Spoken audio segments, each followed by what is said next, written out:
দুপুর 2:30 চলুন আপনাদের নিয়ে ঘুরে আসি রাজপুর বিপত্তারিণী মন্দিরে।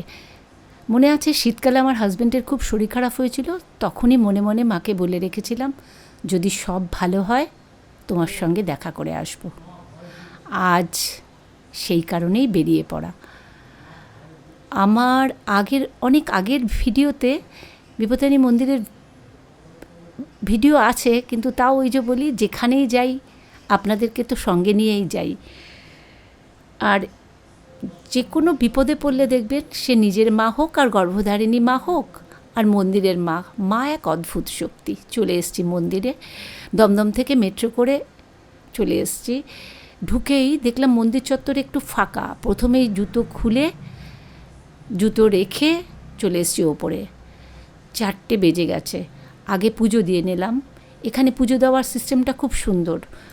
বাইরেই উনি বসে থাকেন, নাম গোত্র দিয়ে মায়ের মুখের দিকে তাকিয়ে প্রার্থনা করতে বলেন, উনি পুজো দিয়ে দেন। তারপরে মায়ের একটু ভিডিও করেই আসনে গিয়ে বসবো নির্দিষ্ট। বিকেল 4টে বেজে গেছে, আসতে একটু দেরি হয়ে গেছে কারণ আমার বাড়ি থেকে অনেকটা দূর। পুজোর কাজ নিয়মাবলী শুরু হয়ে গেছে, পাঠ চলছে। একটু চুপ করে শুনি। হ্যাঁ, ভগবান বলে কিছু নেই, আপনি দেখিয়ে দিতে পারেন। বাবা বললেন নিচে থেকে সিঁড়ি বেয়ে উপরে এসেছ, এর মধ্যে কোথাও লেখা আছে কি যে ভগবান আছে?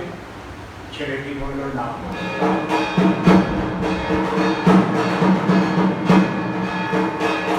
উনি পাঠ করার পর পুজো, তারপরে আরতি হচ্ছে।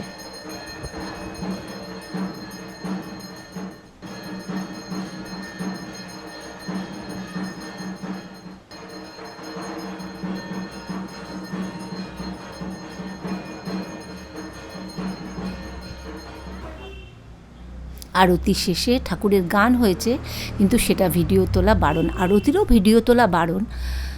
তারপরে দেখুন একদিকে মেয়েদের লাইন, একদিকে ছেলেদের লাইন মায়ের পা স্পর্শ করার। এখানে এক অদ্ভুত শান্তি লাগে, যেন বাড়ির পরিবেশ, বাড়ির পুজোর ছোঁয়া পাই। সেজন্য যে কোনো বিপদে পড়লে মায়ের চোখের দিকে তাকিয়ে মনে মনে প্রার্থনা করি, তারপরে চলে আসি। এখানে মা চান বলেই হয়তো আসতে পারি। এখানে নানান দেবদেবীর মূর্তি আছে। মার পা ছুঁয়ে একটু অন্যান্য দেবদেবীদের যেটুকু পেরেছি ভিডিও করেছি, কেননা মন্দির বন্ধ হয়ে যাচ্ছে। এখানে সব কিছু বড় নিয়ম মেপে চলে। সন্ধ্যে 6টার মধ্যেই মন্দির গেট বন্ধ হয়ে যাবে। তাই যে মায়ের মন্দিরের পাশেই উপরের মূর্তি দেখে নিচে নেবে, এখানে প্রসাদ বিতরণ হয়। এর আগে আমি খিচুড়ি প্রসাদ পেয়েছি, আজকে চন্নামৃত বাতাসা প্রসাদ নিয়ে বাদবাকি নিচে যে দেবদেবী আছে একটু যেটুকু পেরেছি ভিডিও করেছি, কেননা মন্দির বন্ধ হয়ে যাচ্ছে। ওই যেহেতু 6টা বেজে গেছে, তাই একদম নিয়ম মেপে বেরিয়ে আসছি। দেখুন সবে সন্ধে হয়েছে। দূরে একটা গাছে পলাশে ভরে আছে। এরপরে যাব ওখানে, একটু এগোলেই রত্নবেদী। সন্ধে হয়ে আসছে, যাই আগে রত্নবেদীর ওখানে গিয়ে প্রণাম করে আসছি। যেই জায়গাটার কথা বলছিলাম, যেখানে বাবা দুলাল সিদ্ধি লাভ করেছিলেন। তিনি নরমুণ্ডির আসনে না বসে রত্নখচিত আসনে বসে তার মায়ের ইচ্ছে পূরণ করেছে। মেন গেট বন্ধ হয়ে গেছে, তাই মন্দির চত্বরের বাইরে আর একটা গেট আছে। এখান দিয়ে আমি এর আগে কোনো দিনও আসিনি, সেখান থেকেই বেরোনোর বন্দোবস্ত করলো। এটা দেখলাম বন্ধ। এটাই কিন্তু আগে মেন গেট ছিল, এখান থেকেই প্রবেশদ্বার ছিল।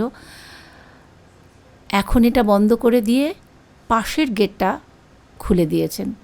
কোনো একজন ভক্ত বাইরে থেকেই প্রণাম করে যাচ্ছেন। এই যে মন্দির খোলা থাকে সকালবেলা 6টা থেকে 11টা অবধি, আর বিকেল 2:30 থেকেও 6টা অবধি। এই যে মেন গেট বন্ধ। মনের তাগিদে মাকে পুজো দিয়ে ফিরে আসছি এক অদ্ভুত শান্তি নিয়ে। আজ তাহলে আসি, আবার দেখা হবে অন্য কোনো দিনে। শুভরাত্রি।